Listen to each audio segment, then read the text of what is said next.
Alright you guys, so let's talk about the controller for the Xbox One. If you're curious why I have the Day 1 edition, is because I got it mixed up with my uncle's controller. So yeah, I got the Day 1 controller right now, just for a few days until I give it back. I want to show you guys real quick though my swag that I picked up from GameStop. I took a picture of it for Twitter, so if you guys follow my Twitter you probably saw it.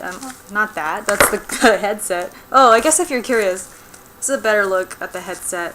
I haven't used it yet, but I will. Maybe tonight. I'll test it out. Here is this keychain that came with the console. It's pretty cool. I mean, I was like right away trying to see if the triggers moved and the analog sticks, but of course they don't. But it's plastic, it's flimsy.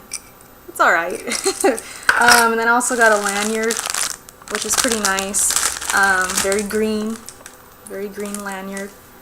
Just says Xbox One over it. And then this big t-shirt, large, which they expect me to fit in. I was like, what's the smallest one you have? A large. that's what it was. And it just says introducing, oh, sorry for the blurriness, introducing Xbox One. Yeah, so I don't know, maybe I'll give this to somebody I know, you know, one of my cousins or something, or my uncle. We'll see. And then of course that's the box. But anyways, let's get to the controller, the Xbox One controller. If you saw my unboxing, the first thing that kind of stood out to me was the triggers. That was like my first reaction that I had, was the triggers kind of like, I don't know how to describe it, like they kind of cup my fingers. You see how it, let's see, let's try and get a good angle for you guys. You see how it kind of goes up? That's perfect for your fingers to just sit there. And the Xbox 360 controller, as we all know, is like probably the best one for first-person shooters. There wasn't a lot of complaints that we had with the 360 controller. It was my favorite, personally. And I was kind of like in the mindset of like, you know, if it's not broke, don't fix it.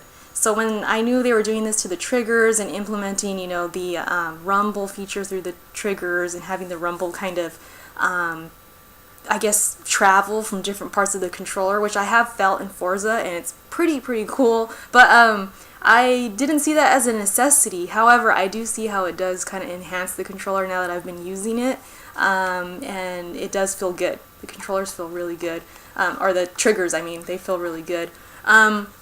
Some people were complaining, I think I saw on IGN or GameSpot or one of those, they were saying that the bumpers were harder to click. And I do agree. I think it's a little more, you got to give a little bit more force. But they are, they're not bad. I mean, it's not like, I haven't had a problem where I've, you know, try and throw a nade or something like that in Battlefield and I couldn't do it. It worked. I just think you're a little more aware of the bumper than before. It was just so natural before. This one's more like, hey, this bumper is a little different, but you get used to it. It's not a deal breaker. It doesn't make the controller bad or anything like that. The Xbox button, I mean, pretty good positioning of that button. Start button, select button, pretty basic. The D-pad I've used a few times. Obviously in Battlefield 4 I've used it.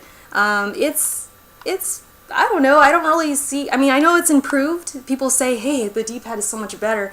I honestly didn't complain about the 360 D-pad. I didn't see what was wrong with it. So I just feel like it's the same. It's the same D-pad to me. I haven't really noticed any major differences. Of course, the X, Y, B, A buttons, they're the same. The analog sticks are a little bit smaller. I did notice that. Kenny right away was like, hey, that's so much smaller. So yeah, I'm not sure if that will bother anybody. Of course, I have smaller hands than big guys. I'm sure there's, you know, some of you guys have really big hands, you know, because you're big guys. So I don't know if this would bother you, but it didn't seem to bother Kenny. It's not seeming to bother my cousins or my uncle. I haven't heard any complaints from them, and obviously they're men, so it doesn't seem like it's that big of a deal. But they are a little bit smaller, and as far as like how they feel, there's pretty good grip. It's really good. No complaints, man. I mean, it's pretty much, to me, it's an Xbox controller. I mean, it's like the 360. It's just a little different. And as far as it being better or worse, I don't really feel like it's either. It's just still good. I mean, it's still good. I don't know what else to really say about it. It's a sure thing. If you love the 360 controller, you're gonna love this one as well. So let's just put it that way. With the PS4 controller, I felt it was a huge improvement. It was like, whoa, it's like this big step forward. This one, it's kind of like we're in the same place, but it's still a good place. I mean, there's nothing to complain about. It's not like this huge leap because they didn't need to do it. It was already a great controller. So that's all I can really say about the controller. I hope that helped you guys kind of, you know, get a gist of what it's all about.